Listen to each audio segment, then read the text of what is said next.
Hello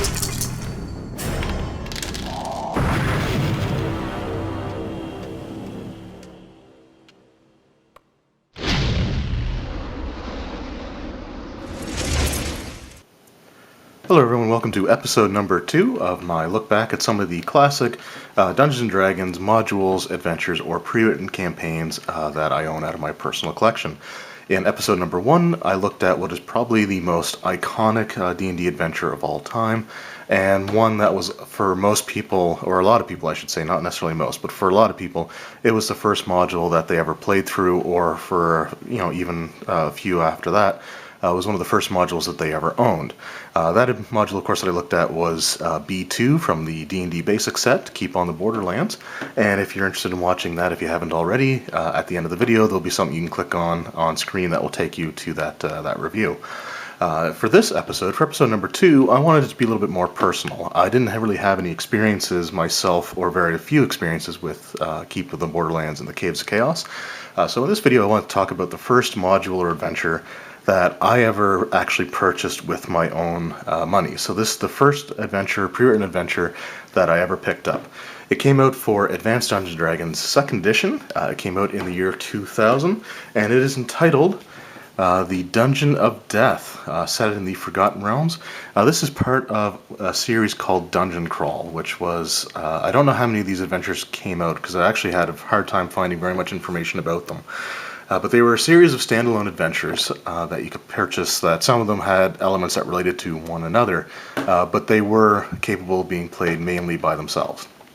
They were also designed with the idea in mind that they wanted to kind of recapture some of the feelings that come with the classic modules. So this was more of, what it says here, a dungeon crawl. So this came out, again, like I said, in the year 2000. It's for 2nd edition AD&D, Advanced Dungeons & Dragons, and for characters levels 7 through 9. So Dungeon of Death, and if you just look inside the cover here, it gives the maps. So Dungeon of Death, the overall premise is the dungeon itself has quite a long history that with a lot of gruesome things that have happened that I'm not really going to go into a lot of detail here. But it's changed hands several times. It began as a dwarven settlement during the times of the ancient dwarven civilization, and it had fallen to creatures such as a clan of trolls that were using it for their lair, capturing humans and force mating them as a food source. And I'll just kind of leave it at that and let your imagination fill in the gaps. Since then, it had been overrun by creatures like orcs, all kinds of things that you can imagine, and one of its most recent inhabitants was a clan or tribe, or whatever you want to call it, a large group of demons referred to, or Tanari, where this is 2nd edition, that were referred to as Nabasu. And Nabasu are unique in that they actually have a maturation cycle, whereas a lot of other Tanari simply sprout into existence as they are. The Nabasu actually have the ability to go from a juvenile version of themselves to a greater version, or a mature version. The way that they accomplish this is they have to devour 18 souls from living sentient creatures. Prior to the beginning of this adventure, the Nabasu's human allies in the region were completely obliterated, and with that, most of them ended up actually leaving. However, one particular Nabasu remained behind. The Nabasu's name was Viscerus, or Vicarus. I'm not quite sure how to pronounce it, just because it's a fantasy name for starters, so they don't really go too well there as far as having established pronunciation patterns, but you can see it is right there. I'm gonna pronounce it probably Viscerus throughout the entirety of this review.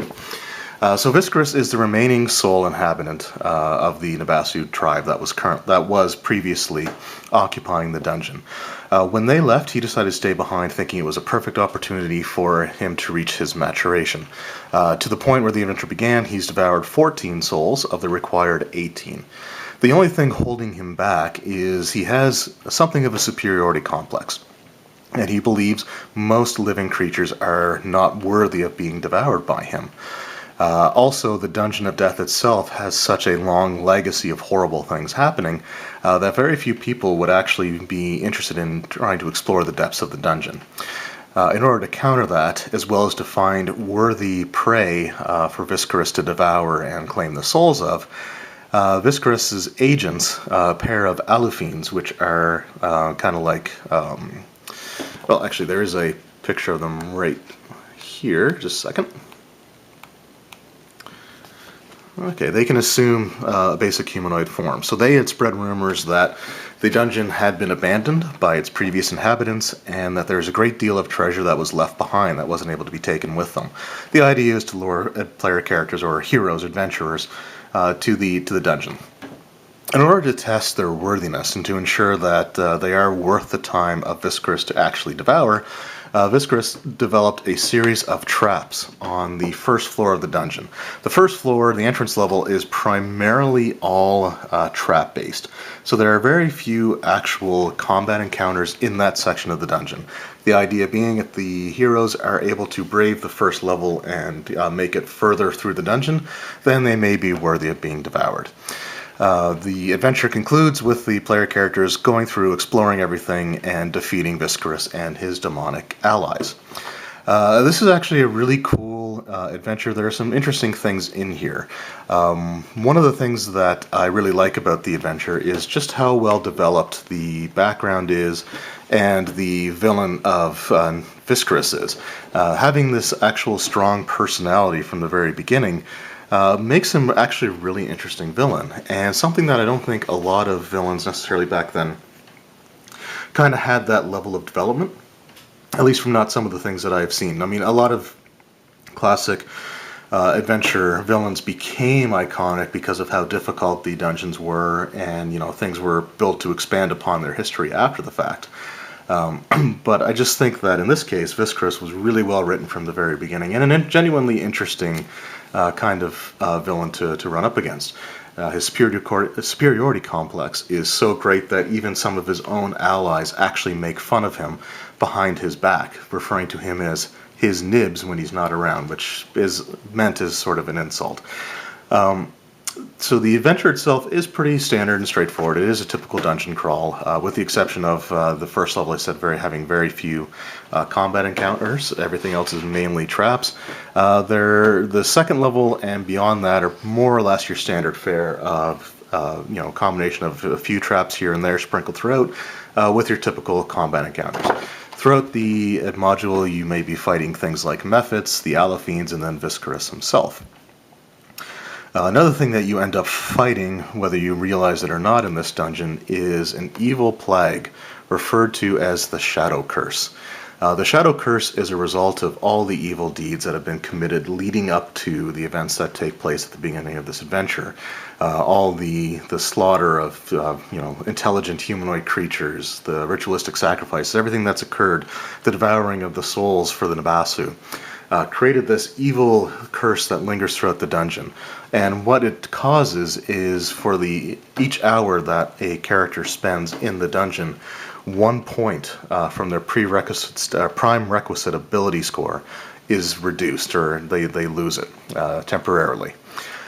This can make things a bit interesting because the DM is going to have to keep very careful track of how much time passes, and the player characters are going to have to make adjustments as strength for the fighting types is reduced, as intelligence for the arcane casters is reduced, wisdom for the priests, and dexterity for the rogues. Personally, I don't think I would end up running the Shadow Curse. I think with the traps and the encounters and everything that's already in there, it's not necessarily worth having the player characters alter their stats every time an hour passes in the dungeon. It's also worth noting that in 2nd edition Advanced Dungeons & Dragons, a combat round lasted for a minute instead of 6 seconds. So having a particularly long combat could take, the better part of, 10, 15 minutes, depending on how poorly the player characters roll, some other, factors that could take place in there as well.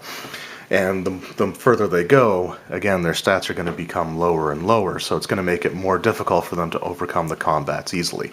I don't think that's a necessary part of the adventure, and if I were to run it, I would probably exclude that part, and maybe just throw in another encounter or two to kind of balance out perhaps the difficulty if I feel that's necessary. So again, I think this is actually a really cool adventure. I regret that I never actually got to run it. The main reason is that when this came out, like I said, it did come out in the year 2000, although I had a hard time trying to find what month. It just basically says 2000 in the description here. So I'm not exactly sure when it came out. I know I picked it up on sale well after 3rd edition had come out. So it's still in the year 2000. But I picked this up in the fall, and I think I got it for like $7 or something like that. So it came out sort of towards the end of the 2nd edition AD&D lifespan. 3rd edition was likely very close on the horizon by the time that this had come out. So I think it kind of maybe didn't get the amount of attention that perhaps it should have, because again, it is an extremely well-written adventure. Also, one of the things that I think is really great about it is where it was so close to the release of 3rd edition, one of the things that happened in 2nd edition is any mentions of devils or demons was removed from the 2nd edition AD&D books, and they were replaced with Badazu and Tanari. Tanari being demons and Badazu being the devils. What's interesting here is that the word demon does actually appear as well as the word demonic throughout the description. So, for example, there's the word demonic there.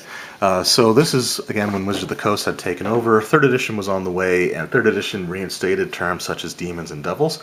So it's interesting that they kind of made a little bit of a nod to that, or foreshadowed that a bit, by including that terminology in this adventure. Overall, again, for me, it's something that I sort of have nostalgic feelings for, just because this is the first module that I ever bought. One of these days, I'd actually like to run it if possible. If I do, I don't know if I'm going to update it for the current 5th edition of Dungeons & Dragons, or if I might actually try to go back and run it using the 2nd edition Advanced Dungeons & Dragons rules. Another interesting thing about this is where it was part of the Dungeon Crawl series, the adventures were written to be standalone. However, the human servitors that were helping out the Nabasu when they were first here was a group of barbarians from the Blue Bear tribe, and they were actually wiped out in the Dungeon Crawl adventure Hellgate Keep, which I was able to find very, very little about. Dungeon of Death was actually one of the only Dungeon Crawl adventures that I could find information for, so I'm not sure what the levels were. So there may be a potential that the player characters who defeated the Blue Bear tribe of barbarians and dispersed them could be the same ones that end up going into the Dungeon of Death and dealing with the last of the Nabasu overlords that the barbarians were serving. I'm not sure what the levels were, but I think that would be kind of cool if that's the way that it worked out. And hopefully one of these days I'll find some more information on Hellgate Keep, if not even find a copy of the adventure itself.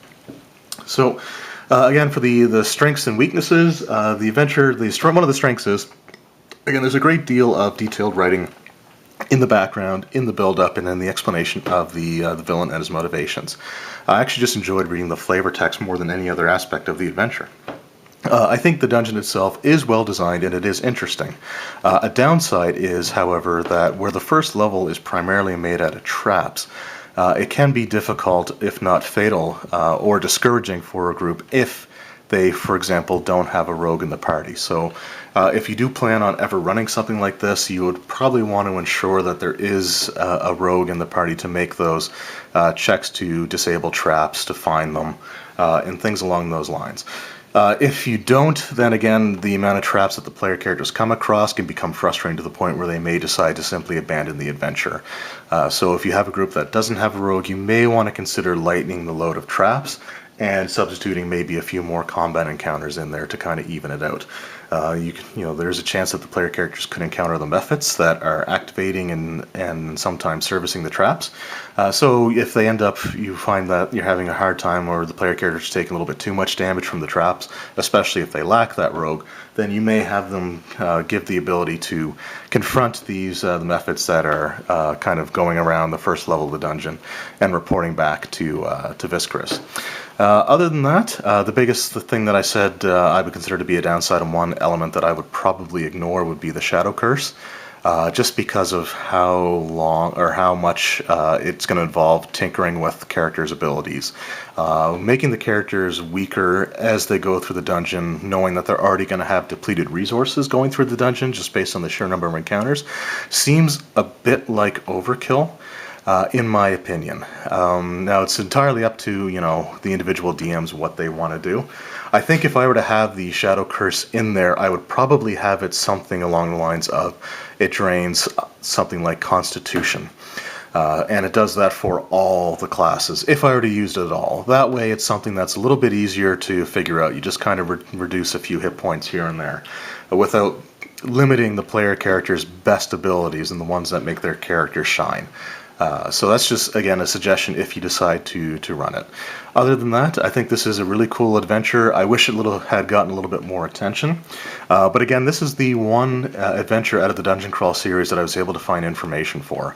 The other ones, the only other one that I actually heard mentioned was Hellgate Keep, and it was mentioned in the blurb that I had found on Dungeon of Death. So if that being any sort of indication, this is probably one of the better known dungeon crawl adventures from that series, just based on how easily I was able to find things for it versus the others. And again, I think it's totally worth checking out if you find the ability to potentially download it as a PDF, or if it's available. I don't know if it's currently available for download from drive-through RPGs or other services like that, but it may be worth looking into. And if you're a fan of 2nd edition AD&D in the Forgotten Realms, I think this is definitely a worthwhile adventure to check out. Anyway, I hope you enjoyed that the video, a little bit of a review on, again, the first adventure that I ever purchased with my own money, and one that I hope to actually run one of these days. Thank you very much for your time, and we'll see you next time.